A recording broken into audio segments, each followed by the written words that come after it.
This is the Lone Crater YouTube. We hope this video helps. In this video, I will explain how to get monsters in your stash in Animal Company. We'll cover the essential steps to successfully acquire these creatures.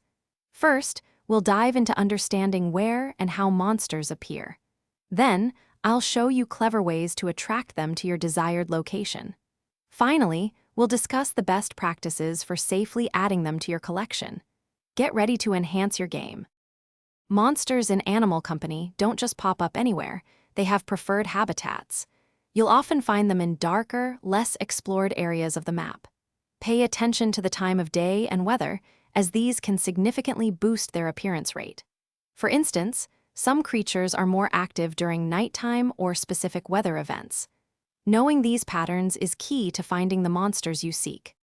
Once you've located a monster, the next step is luring it. Certain items act as powerful attractants, so experiment with different baits. Gently guide the monster towards your stash, being careful not to startle it. Remember, the goal is to collect them, not to engage in combat. Once they are in position, use your capture tool to safely secure them. Patience is a virtue here. After successfully collecting your monsters, proper stash management is crucial. Organize them by type or rarity to keep your collection tidy and accessible. Ensure their environment meets their specific needs to keep them content and healthy.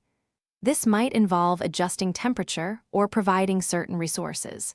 And hey, while you're organizing your virtual stash, why not make your real-life space better too? Check the description for a link to Little Tree's black ice and other great deals to keep your car smelling fresh. Happy collecting!